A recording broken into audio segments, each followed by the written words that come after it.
พี่น้องโจรบุกขี่ขโมยบุกหมอลำคณะอีสานนครศรีอีกแล้ว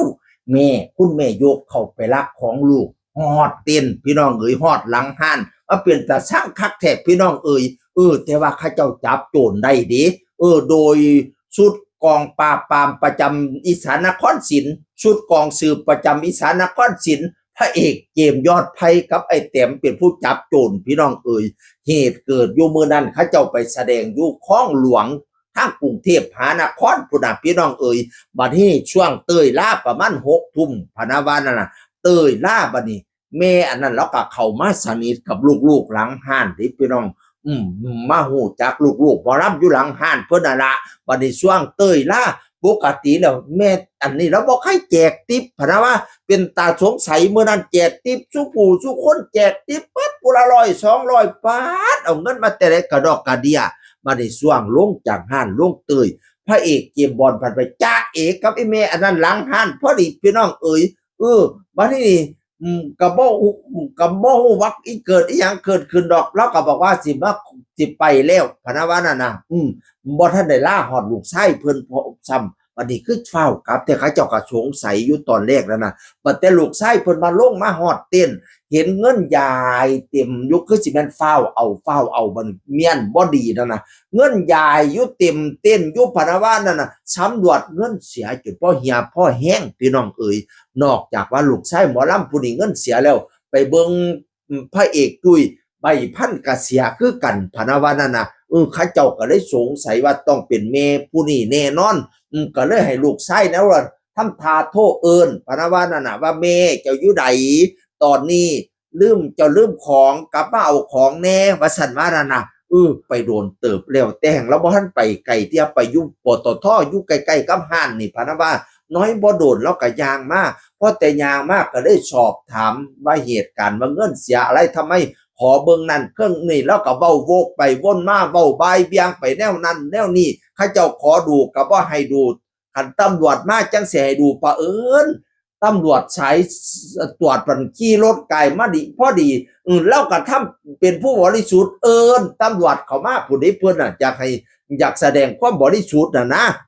บัดนี้พอแต่ถามนั่นท่านมีก็โวกไปวนมาโวกไปวนมาบ่จบบ่สิ้นบ่ได้เรื่องได้เล่าเขาเจ้าก็เลยตอนแรกก็เลยว่าโอ๊ยตามหัวมันโดดเสียได้เสียไปพะนะว่าตอนแรกว่าสิเลิกล่าแล้วพี่น้องเอ้ยแต่หลังจากทุกคนทำท่าจะแยกย้ายแต่ว่าแม่นายอันนี้บ่กลับจักเที่ยบัดนี้เกมยอดไผกับไอ้แต้มก็พากันเป็นสายสืบต่อซ้อมเบิ่งสิเฮ็ดจังไดต่อพะนะว่าไปนั่งอยู่หม้องนึงประมาณ30นาทีไปนั่งอีกหม้องนึงประมาณชั่วโมงนึงจนว่าประมาณตี3เลิกแต่6 ทุ่มเด้ตี3ก็บ่ทันเมียเที่ยพี่น้องเอ๋ยเขาย่างเข้าไปในซอยมืดๆพะนะว่าน่ะเกมยอดไผกับไอ้แต้มนี่ลัดกันผู้ละหม่องพะนะว่านั่นน่ะบัดนี้เห็นแล้วกำลังสิโจกเอาถุงเงินน่ะมาไว้ใส่กระเป๋าไอ้แต้มก็ได้ไปรวบกับหม่องเลยพะนะว่าโทเอิ้นกันมารวบ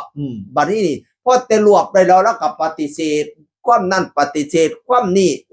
บัดนี้นี่เขาเจ้าพากันไปโรงพักไปแจ้งความโรงพักพุ่นตัวเขาเจ้าฮอดถ่ายคลิปตอนนั้นตอนนี้ตอนแล้วจบสิเอาถุงเงินใส่เงินเหี่ยเต็มน้ำทางก็มีพะนะว่าเขาเจ้าว่านั่นน่ะพี่น้องเขาเจ้าก็มีคลิปมาให้เบิ่งพี่น้องเอ๋ย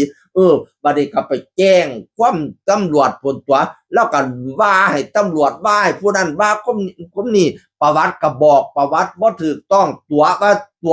ว่าชื่อนั้นชื่อนี้ความจริงเป็นชื่อกี่ตัวนะเขาเจ้าคลิกหาในคอมพิวเตอร์ก็บ่มีบัดนี้เขาเจ้าเลยไปซอกในเฟซก็เลยรู้ว่าชื่อจริงชื่อนี้ตัวฮอดอายุตัวฮอดชื่อนามสกุลตัวไปชูอย่างเว้าบายเบี่ยงไปตะพืดตะพื้อแล้วก็วกไปวนมาพี่น้องเอ๋ยก็ไม่รู้ว่าจะยอมรับหรือเปล่าแต่ว่ามันก็จำนวนด้วยหลักฐานนะพี่น้องเอ๋ยตำรวจก็เลยจับยัดใส่กรงขังไว้รอญาติมาประกันถ้าญาติไม่มาประกันก็ส่งฟ้องศาลเลยพะนะว่านั่นน่ะตอนแรกคือสิเป็นคิดว่าเจมยอดไผคิดว่า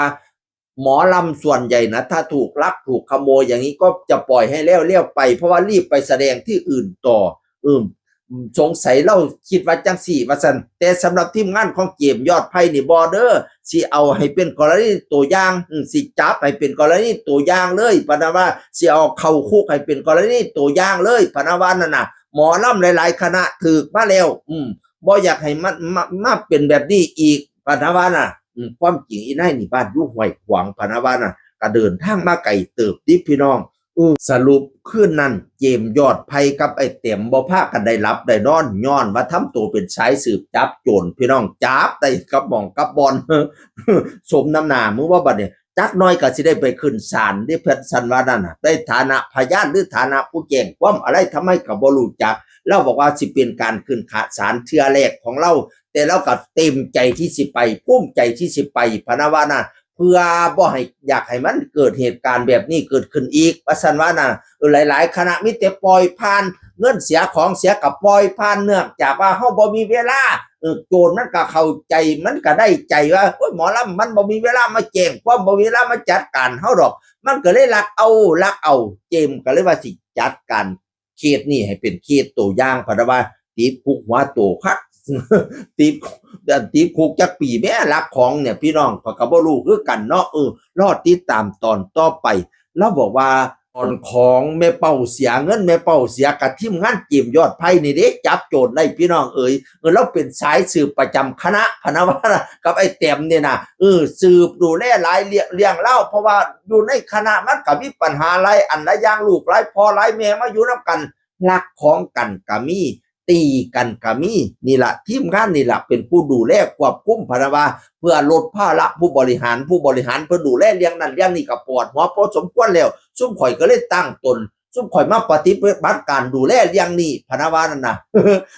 นั่นล่ะมาติดตามตอนต่อไปเสียงคือคนก็เว้าสู่ฟังสวัสดีครับ